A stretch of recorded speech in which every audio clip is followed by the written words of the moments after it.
Šodien uz interviju esmu uzaicinājusi Aneti Silu, kur konsultē suņu saimniekus suņu uzvedības jautājumos. Un šodien es gribu ar tevi parunāt par veselīgiem socializēšanās paradumiem. Pastāsti, kas vispār ir suņu socializācija un kāpēc tā ir svarīga? Suņu socializācija ir ļoti svarīga lieta, par ko noteikti ņemot suni, jau uzreiz vajag domāt, kā mēs suņu socializēsim. Saudzīgi, bet pamazām, bet pats par sevi socializācija ir to, kad mēs sunim iemācam iepazīt vidi mums apkārt, lai tas ar laiku justos droši gan uz ielas, gan bērnu klātbūtnē, gan blakus rotaļlaukumam. Kādas varētu būt kaut kādas, mēs esam 3 būtiskākās atšķirības, kā atšķirās socializēšana kucēnu vecumā un socializēšana jau vecākam sunim, vai vispār tas ir nepieciešams? Jā, tas, kas ir ļoti būtiski atcerēties to, kad paņemot kucēnu, ir jādomā uzreiz par viņu socializēšanu. Protams, skatoties arī to, kad vetārs ciesa, kad suni var vest ārā pastaigās, bet uzreiz suni paņemot, galvenā lieta ir viņu radināt pie dažādām vidēm pamazām. Un tās atšķirības arī būtu, ka kucēns ātri 1 līdz 4 mēnešiem pielāgojās pie dažādām vidēm, ātrāk iemācās to. Tad vēl atšķirība ir to, ka, ja mēs suni pamazām socializējam kucēna vecumā, viņš vieglāk iekļausies šajās vidēs. Savukārt vecākam sunim, viņam jau ir izveidojušies paterni, kā viņš rīkojās. Pieņemsim, aizdodoties uz tirdziņu, varbūt viņš jūtās stresaini. Un tad ir jāstrādā ar suņa esošo uzvedību, un tad tā pamazām jāpieradina pie šīm vidēm. Tāpēc kucēna vecums ir tas, kad sāk par to domāt un jau integrēt savā ikdienas dzīvē. Un kādas varētu būt tās biežākās kļūdas, ko saimnieki pieļauj socializēt savu suni? Iepriekšējā tev atbildēs saklausīt to, ka, ja sunim jau ir izveidojusies kaut kāda noteikta uzvedība, tad ir jāvadās no viņa uzvedības un tādā veidā kaut kā jāturpina tā socializācija. Bet, ja cilvēkam nav tādas prasmes, varbūt, viņam nav pieredze suņa apmācībā. Jā, tās pamata biežākās kļūdas ir vairākas, bet atšķirās arī par vecumiem. Jā. Viens ir tas, ja paņem kucēnu, bieži viens saimnieks vai nu ļoti ātri suni socializē, paņem uzreiz 2. nedēļā tur ved uz visādiem publiskām vietām, kas sunim rada stresu un var radīt traumu un vēlāk nevēlēšanos atgriezties šajās vietās. Vai arī otrs gadījums ir tas, kad suni ilgstoši tur mājās, ja viņš ir maziņš, un tad vēlāk, pieņemsim, tikai 4 mēnešos ved ārpus dārza, ārpus mājas, un tad jau viņam šīs visas vidas ir grūtāk uztvert, jo viņš jau ir to savu vidi apkārt iepazīstas kā mierīgu klusu, un mašīnām, riteņiem un kaut kam dinamiskākam ir grūtāk iekļauties viņa dzīvē.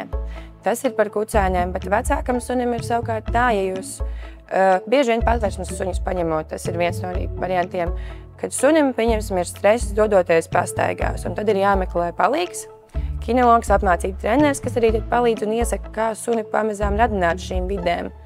Jo sunim nav dabīgi būt Rīgas centrā ar mašīnām, riteņiem un ko tādu.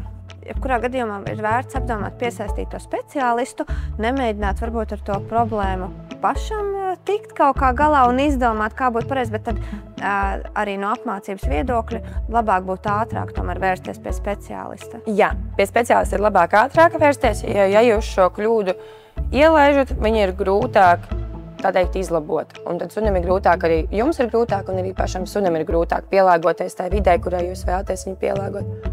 Un tas, kas ir jāatcerās to, ka tas nav īsts mirklis. Socializācija ir visu suņu mūžs. Jo, ja pieņemsim šķiet, ka kucēns 4 mēnešos perfekti uzvedās publiskā vidē, tad 8 mēnešos, kad viņš jau sāk veidoties par pusaudzi, viņiem atkal ir vairāk bailu. Atkal citas uzvedības nāk, problēmas klāt. Un atkal, ka viņš nobriest vairāk, viņš varbūt vienā vidē jūtās drošāk, bet jūs, pieņemsim, viņu aizmirstat. Vest, pieņemsim, uz tirdziņu to pašu. Viņš bija agrāk ļoti labi gājis tirdziņu, tagad viņš 2 gadus nav bijis, viņam ir atkal stress. Tāpēc tas tāds nemitīgs darbs ar suni, kas atmaksājās arī saimniekam dzīves laikā, jau tas mans uzskats ir tāds socializēts suns, kurš klausa saimnieku.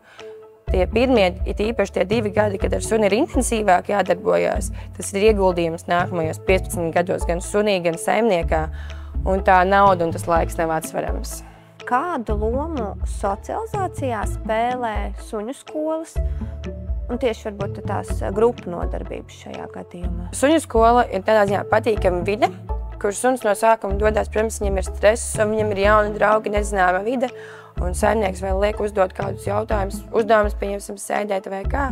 Suns ar laiku pierod, ka šajā vidē viņš klausa, esot blakus, kad viņam ir draugi. Un vēlāk, pēc suņu skolas, viņš ar šiem draugiem spēlējās. Tādā veidā suns iemācās, ja saimnieks saka, viņš ir jāklausa, bet tajā pašā laikā viņam ir varbūt forša spēle ar šiem draugiem. Un tā ir droša vide, kur sākt sunu socializēt, jo treneris arī zina, ar kuriem suņiem labāk laist šo suni kopā. Nē, jo tas, kas ir jāatcerās, bieži vien suņu saimnieks saka, droši laid pie manējās ir super draudzīgs, nekad neko nevienam nav izdarījis. Pieredze rāda, ka šie superdraudzīgie nevienmēr ir tik draudzīgi, un otrs ir tas, bieži vien arī saimnieki pat nezin, kā sadraudzēt savu suni ar citu suni. Ja mums šķiet, ka suns savus citus suņus uztver kā vienkārši kā suņus, tad manā pieredzē, pieņemsim, ir suns, kuram, pieņemsim, nepatīk brūnie labradori. Visi patīk, gaišie patīk, plišie patīk, bet brūnais nav jāiet pie sirds. Nepatīk tā krāsa vienkārši, neuzrudā. Jā, tāds interesants varbūt jautājums, bet varbūt vai tu esi savā praksē novērojusi atšķirības starp socializācijas problēmām dažādām šķirnēm? Ir kaut kādas atšķirības? Vai tomēr ar visiem mums ir, pieņemsim, kaut kāds lielā socializēšanās grāmata ar protokolu, kuru mēs pildam tā, un uz visiem tas vienmēr nostrādās vienādi? Protams, ir suņi, kas ir vairāk atvērtāki, pieņemsim, uz cilvēkiem, tie ir zelta retrieveri, labradori, viņš ieraugis suni un cilvēku, viņš tīpaši cilvēku mīl ļoti. Tāda, pieņemsim, gan suņi, viņi ir vairāk ar pietātīti. Viņam tam cilvēkam ir jāiemanto tā uzticība, tur nav tas pats. Šķirne ir nozīme. Un, protams, ka ģenētikai un vecākiem tas ir tas, kad viens ir šķirne, bet otrs ir ļoti svarīgi ir kādu suņa vecāki. Ja suņa vecāki ir bailīgi, tad bieži vien tas arī pārmantojās bērniem, kucēniem. Jā, tad pirms pērkam suni, tu noteikti izlasām kārtīgi šķirnes aprakstu, lai varētu vismaz kaut kādu tādu mazu nojausmu iegūt par to, kas mūs sagaida. Un tad arī ievācam informāciju noteikti par uzvedību, nevis tikai vecāku veselību, bet arī par uzvedību. Tas varētu būt diezgan būtiski. Un tad noslēgumā kāds būtu tavs galvenais padoms katram saimniekam par suņu socializāciju no visiem saviem pieredzes gadiem? Tagad klausās tevi pilnīgi visi Latvijas suņu saimnieki, un tev viņiem ir jāpasaka pats svarīgākais. Pats svarīgākais ir pievērsiet tai uzmanību un sāciet suni laicīgi socializēt. Un nekad nav par vēlu. Jā, īsi lakoniski. Labi, mīļš tev, paldies!